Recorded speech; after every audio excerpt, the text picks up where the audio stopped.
नमस्कार, the red mic मंच में आपका स्वागत है। मैं हूं संकेत उपाध्याय। क्योंकि मामला संसद में हुआ और संसद के बाहर भी तमाम लोग जो हैं इस पर अपनी प्रतिक्रिया रख रहे थे, तो हमें लगा कि संसद परिसर के बाहर एक जन संसद भी की जाए और लोगों से पूछा जाए कि वो इसको किस तरीके से देखते हैं। तो हम बाहर आ गए। हमने आपको वादा ही किया था, द रेड माइक जो है वो आपका माइक है, आपकी आवाज है।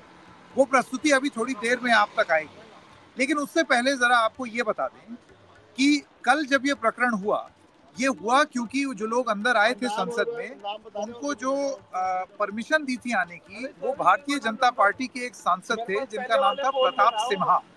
प्रताप सिम्हा जी के सैंक्शन से, यानी कि उनके नाम पर ये लोग अंदर घुसे और उसके बाद जो इन्होंने किया वो सब हमने देख लिया। लाजमी एक सवाल उठने लगा कि इन पर सवाल जवाब इनसे होंगे कि नहीं होंगे, इनके खिलाफ कार्रवाई होगी या नहीं होगी, क्योंकि जो सिक्योरिटी ब्रीच है वो तो आप ही के जो गेस्ट हैं उन्होंने किया है, तो फिर आपके खिलाफ एक्शन क्यों ना हो, ये एक सवाल उठने लगा। विरोध प्रदर्शन हुए, सड़क पर भी हुए, संसद के अंदर भी हुए। लेकिन जो विरोध प्रदर्शन हो रहे थे उसमें हुआ ये कि विरोध प्रदर्शन से नाराज सांसदों को सस्पेंड कर दिया गया, निकाल बाहर कर दिया गया। उनका नाम मैं आपको बता दूं, बहुत सारे लोग हैं लेकिन कुछ नाम मैं आपको बता दूं। उसमें है कांग्रेस के MP TN Prathapan, Hibi Eden, Dean Kuriakose, Jothimani, Ramya Haridas और इसके अलावा और भी कुछ लोग। टोटल 14 लोग और एक राज्यसभा के तृणमूल कांग्रेस के सांसद डेरेक ओब्रायन, जिनको लेकर के जो वाइस प्रेसिडेंट हैं, राज्यसभा के हेड होते हैं, वो इतने खफा हो गए कि उठ करके नाराजगी में चीखने चिल्लाने लगे और उन्होंने कहा कि यू आर सस्पेंडेड। आइए पहले सुनते हैं कि किस तरीके से जगदीप धनखड़ जी ने डेरेक ओब्रायन को संसद निकाल दिया, राज्यसभा से निकालने का आदेश दिया। I am. Why are you just eating? I hereby name Shri Derek O'Brien. Derek O'Brien is hereby named to leave the house immediately. What are you doing, Mr. Derek O'Brien? You have committed breach of privilege. Mr. Derek O'Brien to leave the house immediately. Mr. Derek O'Brien to leave the house immediately. The house is not in order. No. Do you approve of it? He walks up to this place.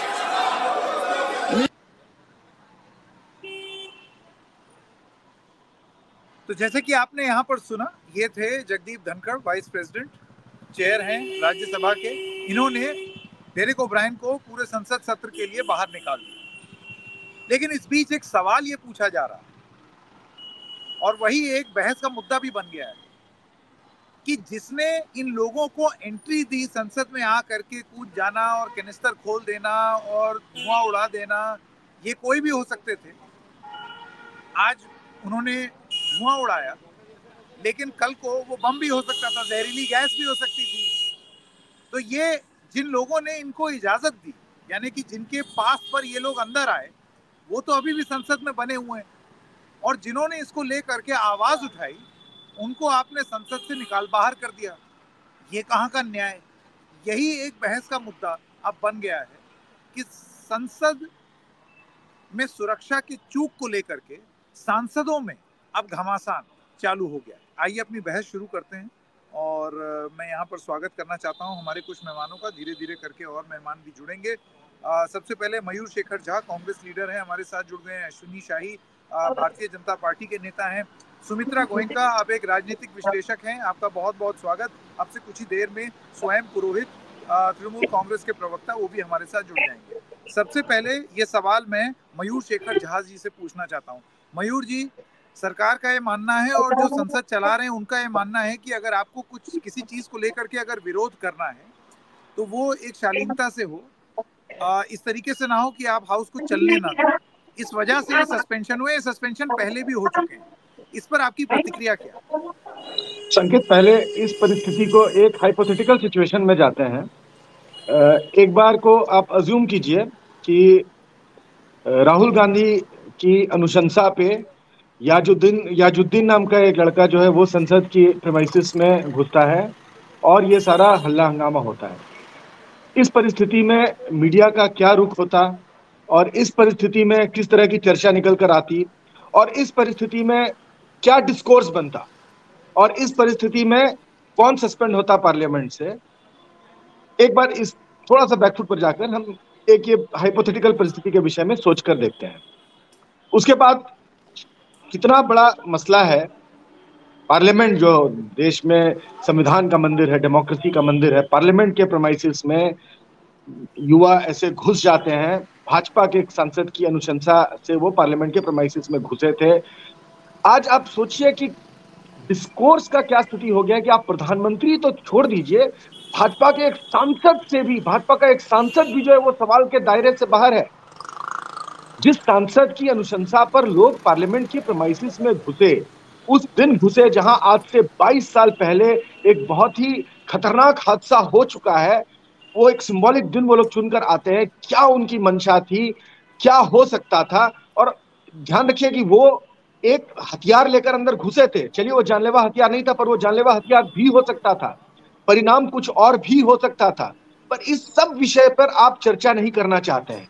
आज आप कह देते हैं कि भाई ये एक security labs का विषय है, ये एक इन्वेस्टिगेशन का विषय है। बिल्कुल ये एक इन्वेस्टिगेशन का विषय है, बिल्कुल ये एक बहुत ही इशू है। और मयूर जी अगर आप मुझे इजाजत दें, एक सवाल ये पूछा जा सकता है कि भाई अगर कोई गेस्ट है, अगर वो आना चाहता है, आप एकदम ठीक कह रहे हैं कि ये हाइपोथेटिकल सिचुएशन एक ये भी हो सकती है कि अभी ये प्रताप सिन्हा जी बीजेपी के हैं, कल को वो ऑपोजिशन के भी बहुत सारे एमपीज के रिकमेंडेशन पे गेस्ट आते हैं, और अगर उनमें से किसी ने ये अगर हरकत कर दी होती तो उस पर क्या रुख होता। अब क्या है कि वो क्योंकि हुआ नहीं है, इस वजह से ये हाइपोथेटिकल बात है। एक और बात पर जाता हूं। मेरा सवाल, हाँ बताइए। संगे दूसरी बात ये देखिए, सुरक्षा चूक को धनखड़ जी ने, माननीय धनखड़ जी का जो रवैया पार्लियामेंट के प्रेमाइसिस में था, सुरक्षा चूक जैसे संवेदनशील विषय पर, मैं वो देखकर बिल्कुल हतप्रभ हूं। आज आप सुरक्षा चूक पर सवाल भी नहीं उठा सकते हैं। पंजाब में चुनाव के दौरान जो है, पंजाब में एक सुरक्षा चूक हुई थी, वहां भी प्रोटेस्टर्स ही आगे आए थे। ऐसा नहीं कि कोई टेररिस्ट एलिमेंट वहां पर आ गए थे, वहां भी प्रोटेस्टर्स आगे आए थे। वो पंजाब पुलिस और जो प्रधानमंत्री की एसपीजी होती है, ज्वाइंट ऑपरेशन होता है प्रधानमंत्री जी की सुरक्षा। मैं मयूर जी, अब इससे पहले कि हम आगे बढ़े, मैं आपसे बस एक सवाल और पूछना चाहता हूं। कानून क्या कहता है आपके हिसाब से कि अगर किसी एमपी के रिकमेंडेशन पर लोग आए हैं तो क्या उसकी रिस्पॉन्सिबिलिटी पूरी तरीके से एमपी पर होनी चाहिए, एमपी की होनी चाहिए, या फिर एमपी को भी जांच के दायरे में आना चाहिए कि आपने ऐसे कैसे किसी को रेकमेंड कर दिया? क्योंकि अक्सर ऐसा देखा जाता है कि एमपीज जो हैं वो रेकमेंड कर देते हैं, लोग उनके रिकमेंडेशन पर आते हैं। और ये आपने सही बोला, आज अभी ये बीजेपी के थे, कल को आपके एमपी के पास पर भी लोग अंदर जाते होंगे, तो एमपी कम से कम सवाल की लायबिलिटी बनती है। संगत, कम से कम सवाल तो बनता है। मैं तो अभी लायबिलिटी किसकी है, जांच के बाद क्या परिणाम निकलता है, उस पर मैं जा ही नहीं रहा हूं। मैं तो एक स्टेप और आगे जा रहा हूं। मैं तो ये कह रहा हूं, आपको लगता है कि प्रताप सिन्हा को भी जांच के दायरे में आना चाहिए, उनसे भी सवाल बिल्कुल जांच के दायरे में आना चाहिए। जांच से क्या परहेज संकेत, मैं तो यही कह रहा हूं, जांच से यहाँ पर किसको परहेज हो सकता है? कोई भी व्यक्ति जांच के दायरे से बाहर कैसे हो सकता है? मेरा सिंपल सवाल यहाँ पर यह उठता है। यहाँ अगर हम एक सांसद को जांच के दायरे में लाने की बात कर रहे हैं, तो जो उस सांसद को जांच के दायरे में लाना चाह रहा है, आप उसको पार्लियामेंट से निकाल दे रहे हैं। झा जी, मेरी आपसे गुजारिश रहेगी कि अगर आप अपना हेडरूम ठीक कर लें, आपका सिर कट रहा है, थोड़ा सा आप अपना हेडरूम ठीक कर लीजिए, उसके बाद फिर हम वापस आपके आएंगे, क्योंकि आपका ऐसे माथा कटा हुआ स्क्रीन पर जा रहा है। अश्विनी शाही जी, मैं आपके पास आना चाहता हूँ और आपसे जानना चाहता हूँ कि अभी आपने सुना कांग्रेस पार्टी का क्या कहना है कि हमने आपत्ति दर्ज की और सवाल पूछे तो हमें तो कर दिया सस्पेंड, और आपके सांसद जिनके पास, जिनकी स्वीकृति से ये लोग अंदर घुसे, वो उनसे कोई सवाल ही नहीं पूछ रहा है। ये कैसा न्याय? संकेत जी, कल जो घटना हुई बहुत ही निंदनीय है और बहुत दुखद है, और कहीं ना कहीं कोई चूक हुई है तभी ये घटना हुई है। माननीय रक्षा मंत्री राजनाथ सिंह जी ने भी निंदा की, माननीय लोकसभा अध्यक्ष जी ने इस पर अपनी जिम्मेदारी लिया कि ये हमारी जिम्मेदारी है, संसदीय सचिवालय की जिम्मेदारी है, इस पर सरकार को दोष देना उचित नहीं है, ये यहाँ तक आया। लेकिन विपक्ष का काम है सरकार सत्ता पक्ष पर दोष देना, कोई दिक्कत नहीं है, दोष देना चाहिए।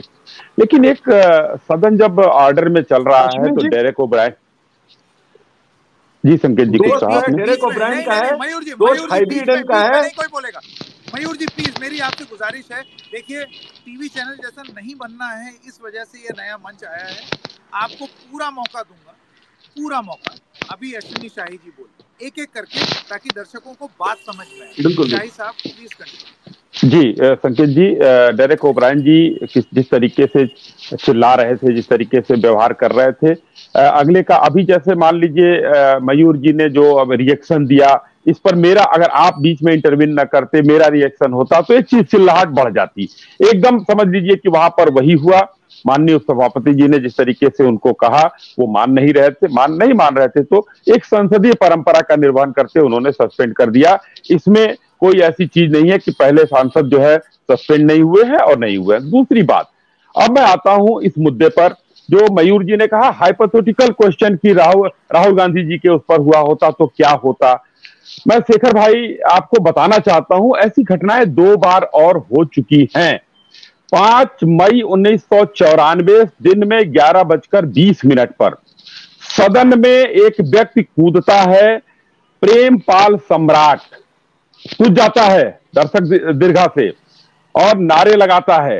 वो पकड़ लिया जाता है सुरक्षा कर्मियों के द्वारा और सांसदों के द्वारा। एकदम यही घटना हुई थी। बस इसमें एक चीज संकेत जी है कि उसमें कोई गैस थी जो कि ज्यादा विभक्त हो सकती थी, मैं मानता हूं इस चीज को। वहां पर वो नहीं था। वहां पर भी कुछ चीजें हुई और उस व्यक्ति ने क्षमा मांग लिया। माननीय संसदीय कार्य मंत्री मुकुल वासनिक जी ने प्रस्ताव पेश करते हुए कहा कि चूंकि यह अपराध है, अवमानना है सदन की, लेकिन व्यक्ति ने क्षमा याचना किया है तो इसको छोड़ दिया जाता है। कोई हो हल्ला नहीं होता है। कांग्रेस के सांसद के पास बनवाने पर वो आया था। दूसरी घटना 24 अगस्त 1994 को ही होती है, दिन में 11:06 पर। मनमोहन पाठक पुत्र हरिगोविंद पाठक वहां से जंप लगाता है और एक मनमोहन सिंह पुत्र पराग दत्त ये नारे लगाता है दर्शक दीर्घा से। इन लोगों ने, वही मुकुल वासनिक जी मंत्री होते हैं, क्षमा नहीं मांगा तो मामूली धाराओं में जेल भेज दिया गया था। हाइपोथेटिकल नहीं है। आपने किस सांसद को हटाया, किस सांसद का निलंबन किया, ये मुझे बताइए। शाही जी जी संकेत जी, जी संकेत जी, इतिहास में जाकर के अब आप देखिए, सबसे पहली बात तो ये फैक्ट्स थोड़े से कोरॉबरेट करने पड़ेंगे। आप कह रहे हैं तो आपकी बात हो गई, लेकिन ये तारीख नहीं संकेत जी, मैं आपको सोर्स बता देता हूं। संकेत जी, हाँ, देखिए मैं आपको सोर्स भी बता देता हूं। आप सोर्स ये है सचिवालय द्वारा संकलित संसदीय विशेषाधिकार डाइजेस्ट ऑफ केस 1950 से 2000 खंड 2 में है, ये वर्णित है। ये मैं आपका ये कहना है कि मैं बिना सोर्स के, बिना किसी उससे तथ्य के बात नहीं करता हूं। एक सेकंड शाही जी, आपने बोला क्योंकि एक्शन उस समय भी नहीं हुआ था तो एक्शन अभी भी ना हो। नहीं, एक्शन हो आज। मेरी बात संकेत जी, मुझे 30 सेकंड सांसद को एटलीस्ट क्वेश्चनिंग के दायरे में भी ना लाया जाए, और अगर नहीं जुड़े हुए कोई सवाल पूछे जाएं तो उन लोगों को निकाल बाहर कर दिया जाए क्योंकि वो हंगामा कर रहे थे। संकेत जी, मुझे 30 सेकंड दे दीजिए, अब मैं अपनी बात समाप्त कर लूं तो जवाब आपको मिल जाएगा। उस समय कुछ नहीं हुआ, न सांसद पर न उन लोगों पर। आज क्या हो रहा है? आज सारी एजेंसियां एक्टिव हैं, उनके सोर्स खंगाले जा रहे हैं, उनके घर तक पहुंच गई हैं एजेंसियां, वहां से पूछताछ हो रही है, उनके चैट, उनकी सारी चीजें जुटाई जा रही हैं। आज एक आपराधिक घटना, इसको देखा जा रहा है। बयान आया जी, क्या होम मिनिस्टर बोले, क्या प्रधानमंत्री बोले? विपक्ष की मांग ये है कि इतनी बड़ी चूक हुई है 22 साल बाद, उसी दिन कम से कम बयान। एग्जैक्टली संकेत जी, मैं यही कहना चाह रहा था। माननीय नरसिम्हा राव जी उस समय शायद प्रधानमंत्री थे, देश के एक बयान दिखा दिया जाए, मुझे किसी का दिखा दिया जाए सदन में, मुकुल वासनिक जी के बयान के अलावा किसी का, अगर प्रस्ताव के अलावा किसी का कुछ आया हो सदन में। माननीय राजनाथ सिंह जी ने निंदनीय कहा इसको, वहां पर खड़े होकर देख लीजिए क्या हो रहा है। इतिहास इसलिए खंगालना पड़ता है। एक सेकंड, आप इतिहास खंगाल रहे हैं। मेरा ये कहना है अतीत प्रेजेंट में रहते हैं, अतीत में नहीं जाते। नहीं, अतीत में जाना पड़ेगा। एक सेकंड, ठीक है। कांग्रेस को तो आईना दिखाना पड़ेगा संकेत जी। मयूर शेखर झा से ये सवाल भी पूछे जाएंगे, उनको राइट टू रिप्लाई दे देंगे आपने जो उन्हें बोला है। लेकिन होम मिनिस्टर कौन है? अमित शाह। आप कह रहे हैं जवाब किसने दिया? Defence minister. मुझे ना ये तर्क समझ में नहीं आ रहा है शाही साहब, ऐसा क्यों? और दूसरी चीज, क्या ये बहुत ही अनप्रेसिडेंटेड है कि अगर प्रताप सिन्हा जी से सवाल पूछे जाएं या वो सामने आकर के बयान दे दें या होम मिनिस्टर जो है देश का गृह मंत्री जवाब दे दे। संकेत जी, ये घटना कब हुई है? कल ही हुई है ये घटना? कल हुई है, हाँ कल हुई है, और लगभग मुझे लग रहा है कि 30 घंटे हुए होंगे, 30 घंटे हुए होंगे। गिरफ्तारियां हो चुकी हैं। गिरफ्तारी इतिहास इसलिए खंगालना जरूरी है कि इन लोगों ने 24 अगस्त की घटना के बाद कितने दिन बाद जेल भेजा, 5 मई के घटना के बाद कितने दिन उनको बाद माफ किया, ये तुरंत उन लोगों ने कर दिया, दूसरे दिन माफ कर दिया। इन लोगों ने माफ किया और आज उसी के लिए सवाल कर रहे हैं। इतिहास तो इसीलिए खंगालना पड़ता है संकेत भाई। सुमित्रा जी आपका रिएक्शन। अब सुमित्रा जी मैं आपके पास आना चाहता हूँ, यही सवाल जरा मैं आपसे पूछ दूं, और सवाल ये है कि आपको नहीं लगता है कि अगर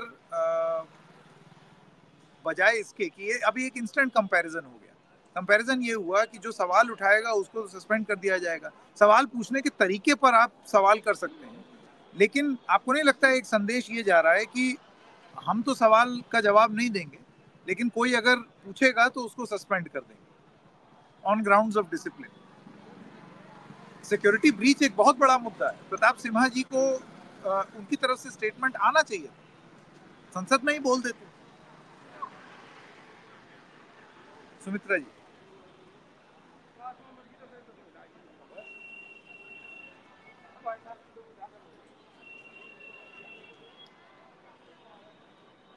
सुमित्रा जी आप मुझे सुन पा रही हैं? आपकी ऑडियो नहीं आ रही मुझे।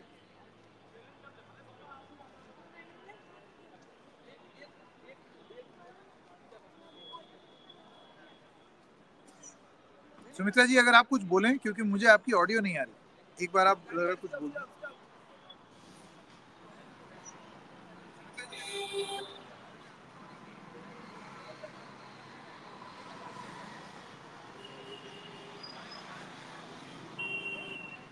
मुझे सुमित्रा जी की ऑडियो नहीं आ रही है। मैं एक बार जरा अपने दूसरे मेहमान के पास जाता हूं, उसके बाद सुमित्रा जी आपके पास वापस आना चाहूंगा। स्वयं जी हमारे साथ हैं। स्वयं जी आप जी संकेत जी नमस्कार, आपकी आवाज आ रही है जी। अब मैं आपसे ये सवाल पूछना चाहता हूं, अभी आपने सुना शाही साहब ने क्या कहा? शाही साहब ने ये कहा कि उन्होंने कुछ इतिहास में जाकर के बताया कि पहले भी ऐसा नहीं हुआ। मैं आपसे जानना चाहता हूं कि क्या ये कंपैरिजन जायज होगा? और दूसरी चीज, विपक्ष अपनी तरफ से जो दबाव बना रहा है कि सरकार जवाब दे, तो वो क्या इस तरीके से हो कि हो हंगामा हो? नहीं हो हंगामा हम नहीं चाहते हैं। नहीं अब तो सस्पेंड यही कर रहे हैं ना कि ये सत्ता पक्ष की नाकामी है, सत्ता पक्ष का जो इंटेलिजेंस है फेलियर हो गया। आप देखिए कि जो प्रताप सिन्हा है, हमने तो कहा कि आप तक उनकी गिरफ्तारी क्यों नहीं हुई? अगर आपको जांच करना है तो आपको तो कटघरे में लाना पड़ेगा। आज यूएपा लगा दिया आपने उनके ऊपर में, जो आरोपी है, मगर जिसने उनको जाने के लिए परमिशन दिया। आप देखिए आज इंडियन एक्सप्रेस के अंदर में एक आर्टिकल छपा है, उसमें लिखा गया है कि आप 300 से ज्यादा लोग वहां पे डिप्लॉय किए जाते हैं, मगर कल 176 लोग ही डिप्लॉय थे। तो ये जो घटाया गया, तो इसका मतलब कोई बहुत गहरी साजिश नहीं लग रही है आपको? इस संसद भवन के अंदर में, जिसके अंदर में हमारे देश के प्रधानमंत्री कहते हैं कि एक परिंदा भी पल नहीं मार सकता है, उस संसद भवन के अंदर में अगर देश के कुछ लोग आज अगर आरडीएक्स लेके घुस जाते क्या होता? तो यह बहुत ही संवेदनशील मुद्दा है। देश की जो आज हमारे देश की अस्थिरता की बात, आपने महुआ मित्रा को हटा दिया ये बोल करके कि उनके लिए हमारे संसद की हमारी सुरक्षा, हमारी आंतरिक सुरक्षा खतरे में है। तो आज तक प्रतीक जो सिन्हा जी है, उनके ऊपर में किसी भी तरह की उंगली नहीं उठा रहे हैं। ये भाजपाई, ये जो सरकार में बैठे लोग हैं, ये अपनी आवाज को, ये सच्चाई को दबाने के लिए, लोकतंत्र का गला दबाने के लिए हम लोगों को बर्खास्त कर दे रहे हैं। आज डेरेक ओब्रायन ने क्या सबक त्याग किया? उन्होंने तो यही कहा कि गृह मंत्री आज संसद भवन के अंदर में एक अगर ईंट भी कोई फेंकेगा तो जिम्मेदारी किसकी है? ये जिम्मेदारी सरकार की है। क्या सत्ता पक्ष के लोगों को जवाब देने में दिक्कत हो रही है? आज गृह मंत्री है, क्या वो जवाब नहीं देने में सक्षम है? अगर उनको आके अरे आप जांच करते रहेंगे ना, कौन मना कर रहा है? मगर जिसके ऊपर में डायरेक्ट एलिगेशन है, आपने भी दिखाया है, आपके सारे जितने मीडिया चैनल है सबने दिखाया है, जिसके ऊपर में डायरेक्ट एलिगेशन है, वो व्यक्ति बाहर में खुला क्यों घूम रहा है? क्या अगर ये तृणमूल कांग्रेस का अगर कोई एमपी होता तो आपको अभी तक उनके ऊपर में राष्ट्रद्रोही का तमगा लगा दिए होते? मगर किसी भी डिबेट में भारतीय जनता पार्टी के नेता ऐसी बात नहीं करते हैं और उनको खुला छोड़ दिया गया है। मेरा बोलने का मतलब ये बहुत ही गहरी साजिश है। सुमित्रा जी के संकेत जी जी जी जी जी मेरी आवाज आ रही है? अब आप सुन पा रही? जी मैं सुन पा रही हूँ, क्या आप सुन हाँ, पा रहे बहुत हैं? बढ़िया। जी जी, अब आपकी आवाज आने लगी। मेरा सवाल आपसे ये दो लोगों ने यहाँ पर ये बोला है कि हाइपोथेटिकली इमेजिन कीजिए कि अगर ये विपक्ष के सांसद के पास पर आए हुए लोग होते तो सारी फाइलें खंगाल दी गई होती, ईडी सीबीआई दौड़ा दिया गया होता, एनआईए दौड़ जाती, सारी एजेंसियां दौड़ जाती और ये साबित कर दिया जाता कि ये सांसद भी मिले हुए हैं, इनकी वजह से हुआ। ये एक आरोप लग रहा है सीधे सीधे सरकार के ऊपर। तो आपको नहीं लगता है that the least that the government can do is Pratap Sinha come out और अपना कम से कम बयान तो दें, अपना स्पष्टीकरण तो दें, उनसे पूछताछ तो हो। लेकिन जो पूछता है उसी को सस्पेंड कर दिया जाता है। सुमित्रा जी।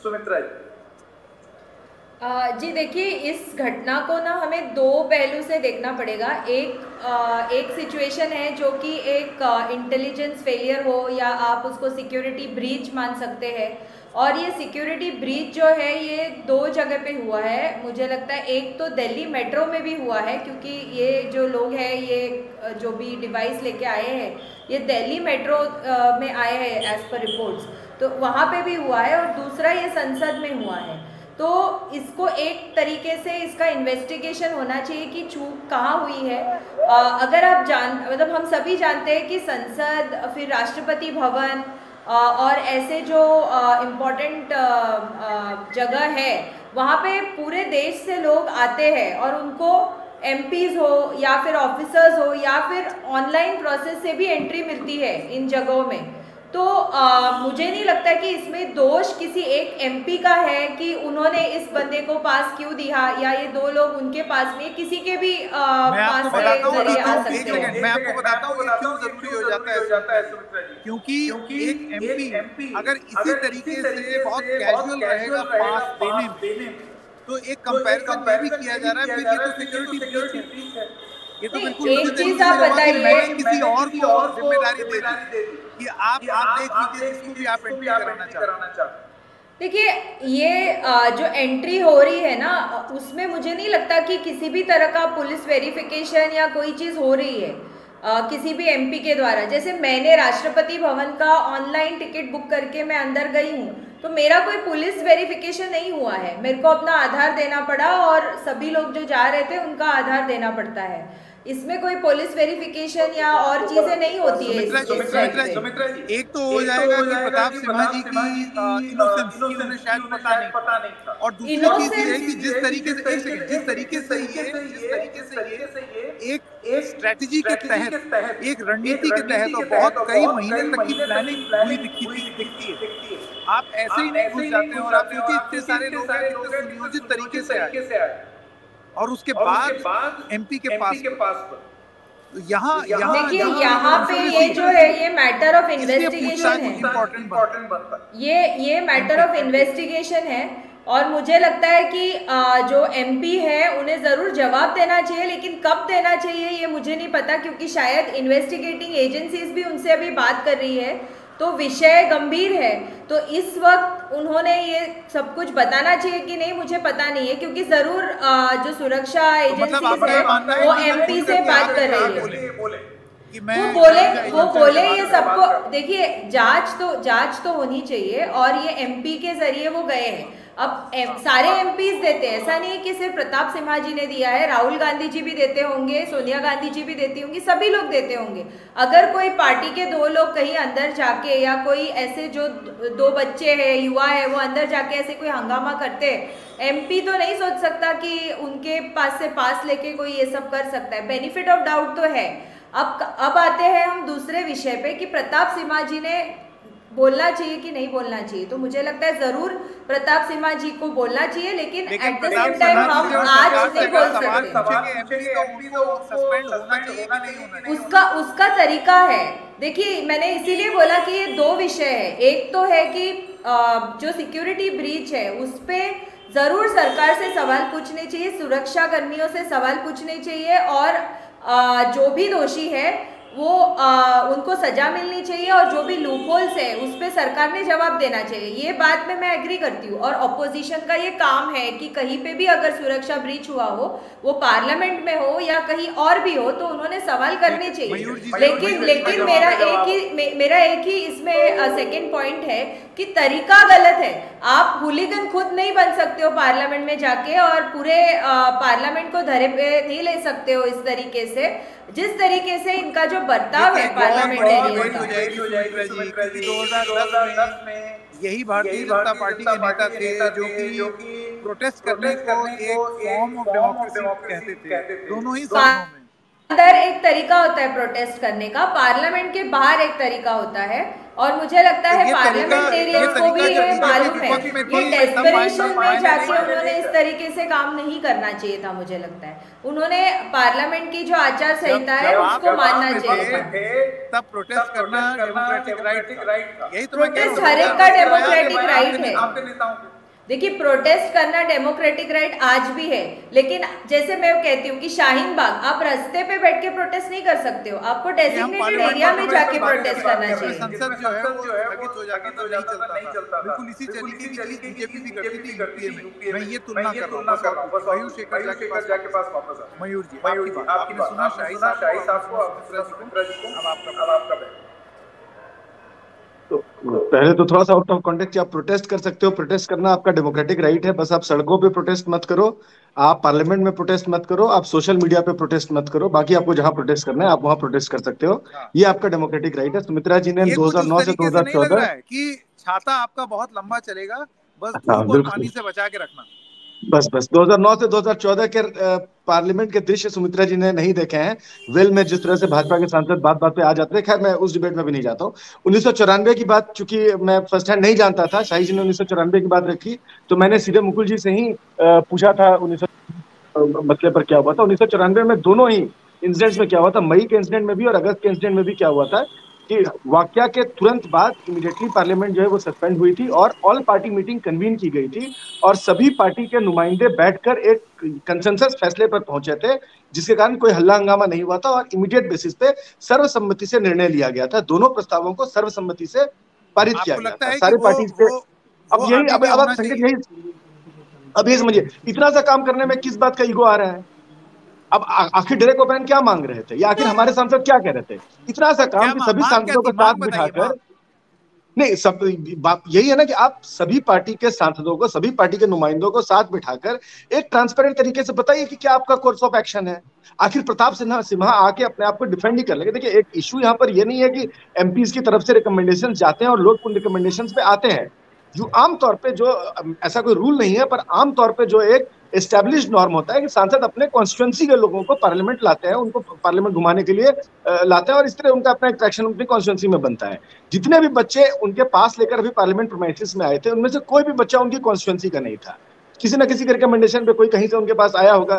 तो ये बहुत ही मतलब एक बहुत बड़ा लूपहोल इस पूरे प्रोसेस में पॉइंट आउट कर रहा है ना कि कोई किसी सांसद के पास किसी माध्यम से पहुंच जा रहा है और आप उसको सीधे होना बहुत जरूरी है तो इसमें के दृष्टिकोण से। लेकिन इस बीच में ऐसा ना हो कि सुरक्षा का बहाना करके आप लोकतंत्र में लोक और तंत्र को बहुत दूर कर दें, कि पार्लियामेंट जो है वो आउट ऑफ बाउंड्स हो जाए ये कह के कि सुरक्षा के दृष्टिकोण से ये बंद, ये भी बंद, वो भी बंद। ऐसा भी नहीं होना चाहिए, क्योंकि ये एक बहुत फॉल आउट देखता हूँ कि सब कुछ बंद कर दो। संकेत देखिए, सबसे बड़ी तो जो फ्लॉ है संकेत, सबसे बड़ी तो एक सिक्योरिटी फ्लॉ है कि कोई आदमी सिनेमा हॉल है, ये पार्लियामेंट है, कोई आदमी मतलब इतने जो एक ऐसा सामान लेकर जो कि काफी डेंजरस भी हो सकता था पार्लियामेंट के प्रमाण। सबसे बड़ी अगर यहाँ पे फेलियर्स की बात की जाएगी, it's an intelligence failure and it's a security failure. बिल्कुल मैं मानता हूँ, लेकिन अब ये बताइए, उसके बाद अगर किसी की जवाबदेही अब तो आपके एमपी झा जी सुनिए, अब तो आपके एमपी सस्पेंड हो गए, अब क्या कीजिएगा? नहीं, मैं आपको बता, जो व्यक्ति इस देश में सिक्योरिटी और इंटेलिजेंस के लिए रिस्पॉन्सिबल है वो बात करने के लिए तैयार नहीं है। जिसके रिकमेंडेशन पे वो लोग पार्लियामेंट के अंदर आते हैं वो बात करने के लिए तैयार नहीं है। अगर कोई कहता है कि सभी सांसदों को बैठकर बात की जाए तो उसको पार्लियामेंट से आप निकाल देते हैं। तो आखिर भाई बात विमर्श ये सब कहाँ कोई करेगा? शाही साहब, इसका जवाब फिर बात कहाँ करें? संकेत जी देखिए, दो तीन बातें हैं। एक तो मैंने जब आपको एक घटना का उदाहरण दिया तो आपने तुरंत उसको एक सिरे से निकाल दिया कि देखने लायक बात है, लेकिन धन्यवाद है झा जी का, इन्होंने कहा कि इन्होंने बात कर लिया मुकुल वासनिक जी से, चलिए अच्छी बात है, यहाँ पर पुख्ता कर दिया। चूंकि मैंने आपको सोर्स बताया था, आपने अभी टीएमसी के स्पोक्स पर्सन से संकेत भाई पूछा कि क्या इन दोनों घटनाओं का कंपेयर करना जायज है, तो वो क्या संसद नहीं थी क्या? 94 वाली जो संसद नहीं थी और आज की संसद है, वो कोई स्ट्रीट थी सरोजनी नगर की या राजेंद्र प्लेस था? तो वो दोनों का कंपेयर करना जायज है। तीसरी बात पर मैं आना चाहता हूं कि 2010 में आपने कहा शाही साहब इतिहास मत खंगालिए, और आपने और झा जी ने अचानक इतिहास खंगालना शुरू कर दिया। सुमित्रा जी बोल रही थी तो संकेत भाई आपने भी कहा कि 2010 आपने नहीं देखा और झा साहब ने भी 10 दिखाया। इतिहास आप खुद दिखा रहे हैं और मुझे मना कर रहे हैं, तो ये चीजें देखिए, मैं क्या कह, मेरी बात, इतिहास खंगाल लीजिए। मेरा ये कहना था कि मुझे नहीं, अब मेरी बात आ जाने दीजिए संकेत भाई मेरी बात आ जाने दीजिए। शाही साहब मुझे इजाजत दें, आपने आरोप लगाया, कम से कम मेरा भी राइट टू रिप्लाई हो जाए थोड़ा सा। अरे एकदम है। मेरा ये कहना है कि अव्वल तो आप जो बोलना चाहते हैं बोल लीजिए, दूसरी चीज वो क्या सोर्स है आपकी इंफॉर्मेशन का, मैं बस वो जानना चाहता हूँ। और मैंने बता दिया था, मैंने बता दिया था। अब आप आगे बोलिए जी। दूसरी बात, अब मैं ये कहना चाहता हूं कि देखिए, जो सिक्योरिटी का ब्रीच हुआ है ये कोई भी नहीं मानेगा कि वो गलत हुआ। सिक्योरिटी के उसके लोग 8-10 लोग सस्पेंड किए गए हैं, उसकी जांच हो रही है, क्योंकि सदन सबसे बड़ा मंदिर है हमारा, और वहां पर इस तरीके की घटनाएं होना और बार बार होना, ये कहीं ना कहीं कोई सिक्योरिटी, एक बहुत भयानक चीज है ये। आज हम बरसी कल मना रहे थे, वो भी एक सिक्योरिटी ब्रीच थी, लेकिन आज हम इस बात पर चर्चा कर रहे हैं। अभी हमारे झा साहब ने कहा कि जो मांग रहा है कि सदस्यों के साथ बैठकर बात कर ली जाए। झा साहब, आपने शायद लोकसभा अध्यक्ष का वो बयान नहीं सुना कि हम आप लोगों के साथ बैठना चाहते हैं, आपसे सुझाव मांगना चाहते हैं, ये तो उन्होंने कल ही घोषित कर दिया था। तो फिर डेरेक ओब्रायन साहब वहां क्या चिल्ला रहे थे और क्यों चिल्ला रहे थे? झा साहब थोड़ा सा सुन लीजिए, झा साहब धैर्य रखिए, विचलन नहीं होना चाहिए, बस देश की सुरक्षा पर आघात हुआ है आज। तो आज जो है, जब वहां सदन में डेरेक ओब्रायन साहब कौन सी भाषा में बात कर रहे थे कि वहां पर माननीय उपसभापति जी को उनको डांटना पड़ा, किस तरीके से सस्पेंड करना पड़ा, उग्र होना पड़ा। देखिए, आप उस समय की बात कर रहे थे कि तुरंत जो है सभा विसर्जित कर दी गई और तुरंत बैठ गए सब लोग, कोई प्रदर्शन नहीं हुआ। अरे भाई, 3-4 दिन तक ये घटना चली। 26 तारीख को 5 मई के बाद की घटना, जब जेल भेजा गया। प्रोसेस की सबसे बड़ी समस्या सुन लीजिए प्रभु सुन लीजिए, मैं आपके बीच में नहीं बोल रहा हूँ, चर्चा हो रही है, यहाँ पर दंगल थोड़ा ही हो रहा है। संकेत भाई इतना बढ़िया शो लेकर आए हैं तो थोड़ा सबको सुना जाए, ज्यादा अच्छा है। तो आप जो है उस घटना में 26 अगस्त और 24 अगस्त में 3 दिन का, 27 अगस्त में 3 दिन का समय है, 3 दिन बाद उनको जेल भेजा जाता है। तो ये कहानी जो है, ऐसा नहीं है कि उठाया और रंगे हाथ पकड़ा पुलिस ने और जेल भेज दिया। ये पार्लियामेंट का मामला है। माननीय लोकसभा स्पीकर भी अपना स्पष्टीकरण दे सकते थे, एमपी से दे देंगे। देखिए, आएंगे, कहाँ जाएंगे? वो चुने हुए प्रतिनिधि हैं संकेत भाई, वो चुने हुए प्रतिनिधि कहीं जा ही नहीं सकते हैं। वो कहीं भागे हुए मुजरिम थोड़ा ही है, जमानत पर छूटे हुए मुजरिम थोड़ा ही है नेशनल हेराल्ड केस वाले कि वो भागेंगे कहीं नहीं, ना जनता उनके साथ जाएगी। वो जाएंगे, वो आएंगे। जब पार्लियामेंट में लोग घुस आए थे तो नेशनल हेराल्ड वाले खड़े थे, छाती चौड़ा करके पार्लियामेंट में खड़े थे, डर के नहीं भागे थे। 26, अरे बराक ओबामा की किताब पढ़िए, उसमें लिखा हुआ 26/11 में सेना तैयार थी कुछ करने के लिए, मनमोहन सिंह जी ने मना कर दिया था। क्या कांग्रेसी बात करेंगे देश के बारे में? क्या बात करेंगे कांग्रेसी देश के बारे में? ये आप संकेत भाई, बात निकलेगी तो बड़ी दूर तलक जाएगी, ये जरूर किसी ने कहा है। सब कुछ शाही जी कहेंगे, लेकिन शाही जी ये नहीं कहेंगे कि प्रताप सिम्हा को माफी मांगनी चाहिए। शाही जी सब कुछ कहेंगे, लेकिन ये मानने को तैयार नहीं है कि सिक्योरिटी ब्रीच हुआ है तो जिसकी जिम्मेदारी, जिसकी जवाबदेही बनती है, वो व्यक्ति आके सिक्योरिटी ब्रीच के बारे में 2 शब्द बोले। देखिए, कोई भी सांसद, कोई भी कांग्रेस है, सत्ता कोई भी माननीय सांसद, सिक्योरिटी लैब्स जिसका हो, कोई भी माननीय सांसद, क्षेत्र के लोग आते हैं। और अभी कल की कोई जो है विपक्ष का ही सांसद बोल रहा था, मैंने सुना कि भाई हमारे पास आते हैं दूसरे के लोग भी।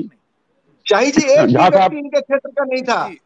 झा जी अब मुझे सुमित्रा झा साहब रुकेंगे जरा, मेरी बात पूरी हो जाने वो दीजिए। एकदम शांति देखिए, से सारी विचलन बातें तभी सुन होती है लिए। जब जाहिर साहब, आपकी करारा बात चोट सुन ली। पड़ता है और जगह पे एक सेकंड, पड़ता है। जाहिर साहब आपकी बात सुन ली। अब सुमित्रा जी आपके पास, और आखिरी जी। क्योंकि अब ये मंच खत्म करने का वक्त आ गया है।